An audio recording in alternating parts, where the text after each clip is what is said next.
Today, we are diving into Anno Domini 1259 campaign, where we lead the Kayı tribe in their quest to establish a foothold in Anatolia. Playing as Osman, our goal is to carve out a name for ourselves in a land torn between the declining Eastern Roman Empire, the weakened Seljuks, and the looming presence of the Mongols. As we pass through the gates of Ankara, the city's atmosphere is thick with tension. Merchants haggle in the bazaar, soldiers patrol the streets, and whispers of Mongol influence linger in the air. The Sultan of Rum, our intended patron, is nowhere to be found. After a brief exchange with the Bey of Karaman, we finally gather some useful information. The Sultanate of Rum, once a mighty Turkish state, now bends the knee to the Mongols, the Mongol overlords who dominate Persia and much of Anatolia. Any oath of loyalty to the Sultan ultimately strengthens the Mongols, but for now we must tread carefully. The Sultan of Rum is heading south but remains close to Ankara.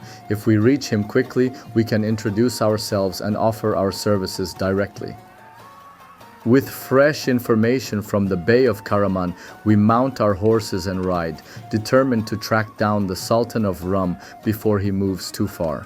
We scan the horizon, looking for banners bearing the insignia of the Seljuk ruler. With the sun hanging high over the Anatolian plains, we begin our patrol, scanning the roads, valleys, and hilltops for any sign of the Sultan's entourage. Our warband moves carefully, riding along ridges for a clear view of the terrain. At any moment, we might stumble upon the Sultan's camp, a Seljuk patrol, or even enemy scouts. We finally spot the Sultan's banners fluttering in the wind. The Sultan listens to our words, his gaze sharp and calculating. We are not yet recognized. Our name does not carry the strength required to stand among the lords of Rum. To them, we are just another wandering band of warriors. If the Sultan does not yet recognize us, then we must force the world to take notice. Renown is the currency of reputation, and without it, we are just another wandering warband. To increase our clan's prestige, we must demonstrate strength, leadership, and honor. If we are to forge a name for the Kayı, we must cleanse the land of those who prey on the weak. Banditry is rampant in Anatolia, and clearing out hideouts will not only increase our renown, but also earn the favor of local lords and villagers. As we ride out in search of bandit hideouts, we do so with a true Turkish army, a force that embodies the mobility, precision, and shock power that has made the Turkic warriors feared across the steppes and beyond. Our tribe is a mix of seasoned veterans and fresh recruits, a balance that gives us both strength and potential for growth. The experienced warriors, veteran horse archers, and battle-hardened Gulam lancers form the backbone of our army, while the newer recruits must learn the ways of war through combat and discipline.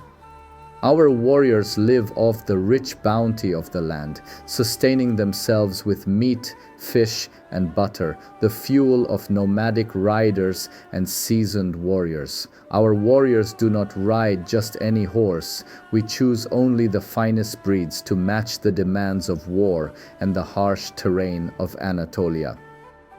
As a nomadic warrior, mobility is our greatest asset. By carefully managing our horse stock, we ensure that our warband remains fast, agile, and always one step ahead of the enemy.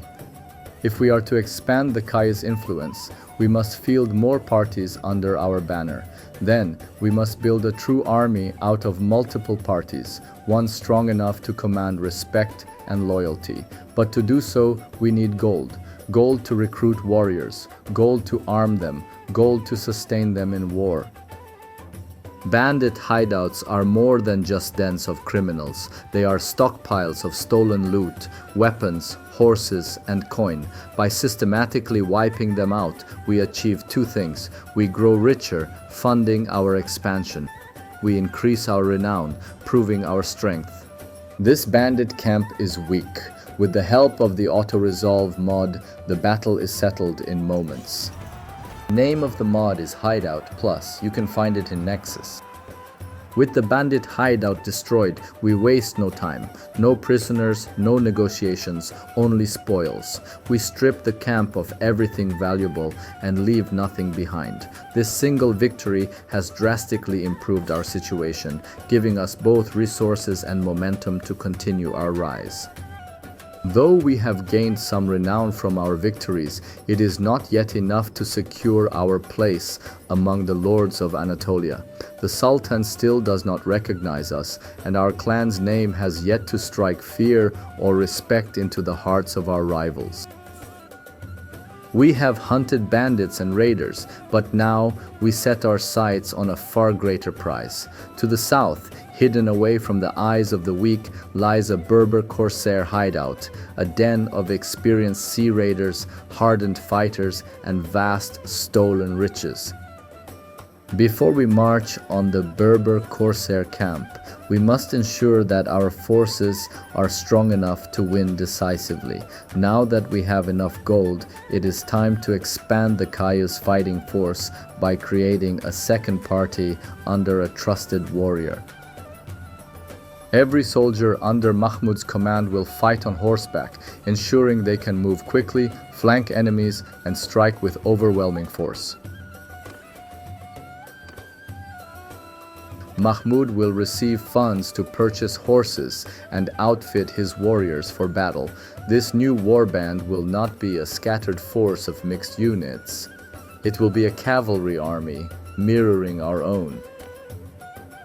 He will move through our territory, securing our borders, protecting trade, and reinforcing our presence. Through battle, raids, and victories, Mahmud will ensure that the Kayı name continues to rise.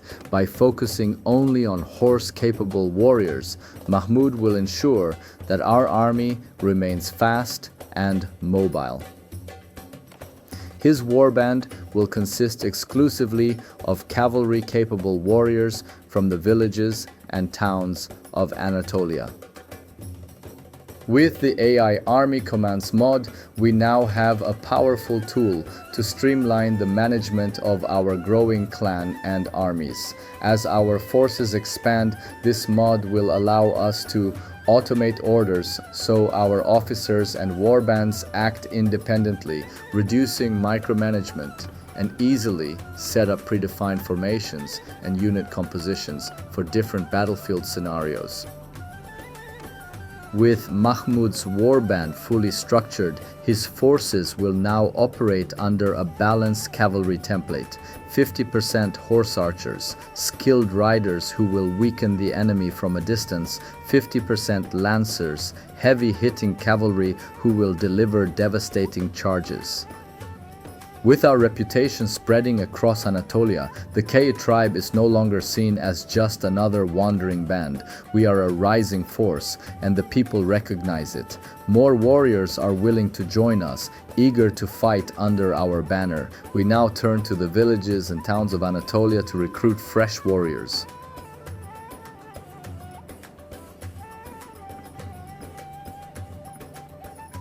Time to fight the Berber Corsairs. They have numbers, but they are slow and vulnerable in open terrain. We ride not just for gold and renown, but to push these invaders out, to prove to the Sultan and all of Anatolia that the Kayı are warriors worthy of recognition. We have divided our infantry into two groups, placing them at the front as bait. Their role is not to fight to the death, but to lure the enemy into a vulnerable position. Our horse archers have been divided into two groups and placed on the flanks, forming the edges of a crescent. This classic step tactic allows us to engulf the enemy while staying mobile. Our true power lies at the center, our armored Gulam Lancers. Once the Corsairs are committed to battle, our Lancers will lower their spears and charge, shattering their weakened ranks.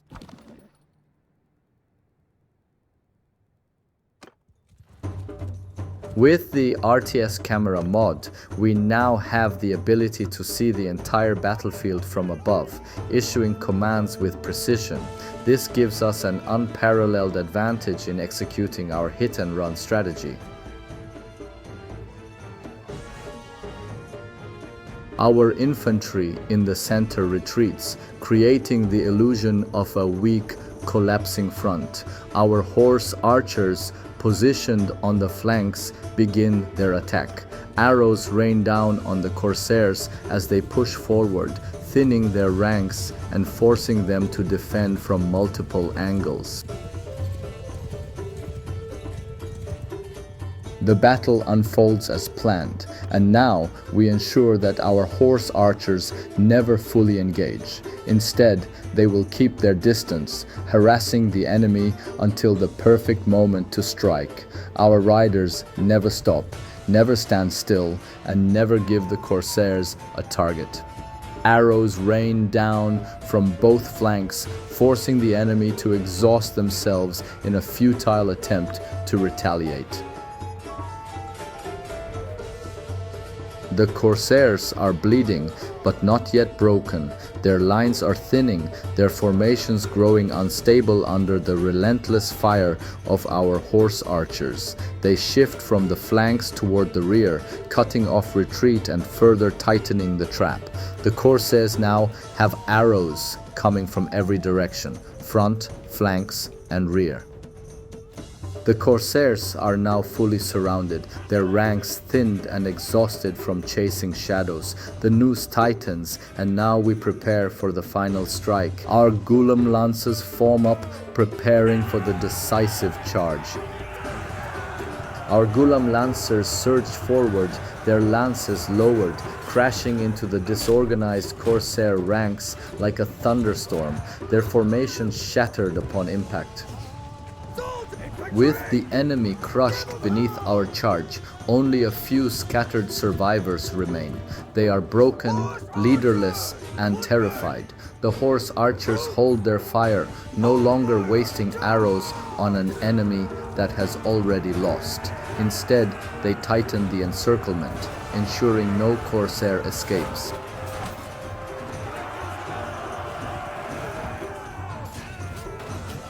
The final Corsairs, surrounded on all sides, fell without mercy.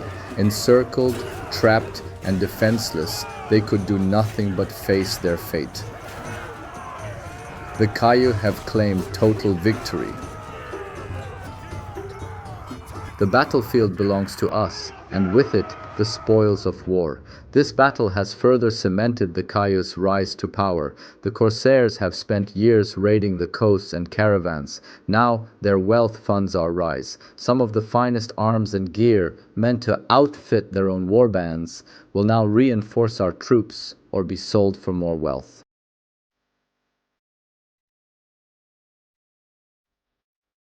We are now recognized as a more formidable force, allowing us to establish additional parties under trusted commanders, hire more companions.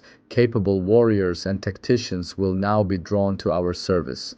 The Corsairs' stolen treasures, weapons, and armor will now be converted into gold to finance our next moves. With our funds secured, we will begin hiring new warriors, creating more parties, and preparing for the next stage of our conquest. With our saddlebags full of loot and gold waiting to be made, we ride back to Ankara. The markets of Ankara will fetch high prices for the weapons, armor, and trade goods taken from the Corsairs. Instead of selling everything, some high-quality weapons and armor will be kept to equip our newest recruits. Arriving in Ankara, we head straight to the bustling marketplace, where merchants, traders, and arms dealers eagerly inspect the spoils of our recent victory. The wealth taken from the Corsairs now flows into the Kayı treasury, strengthening our position for future expansion. Not all loot is meant to be sold. Among the weapons and armor taken from the Corsairs, some are of exceptional quality, worthy of a true warrior. Elite equipment is not wasted, it is given to our best warriors. Those who have proven their worth ride out with stronger mounts and improved weapons. With our clan expanding, we now have trusted companions who will take on key roles. These men are not just warriors, they are specialists, leaders, and invaluable assets in our future conquests.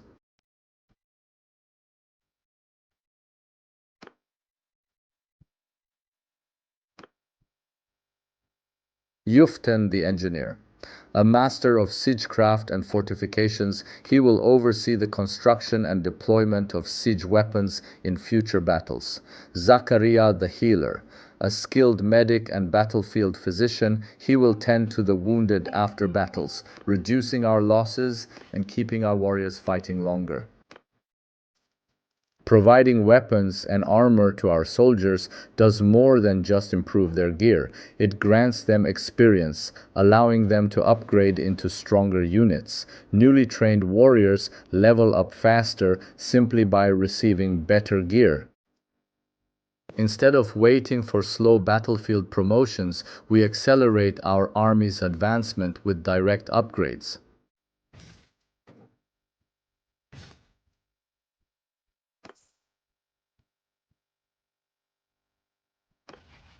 With our clan's strength growing, we now establish another independent warband under Aziz's command. Like Mahmud, Aziz will lead a highly mobile cavalry force, ensuring the Kayı dominate the open fields of Anatolia, a perfect balance between shock power and long-range harassment.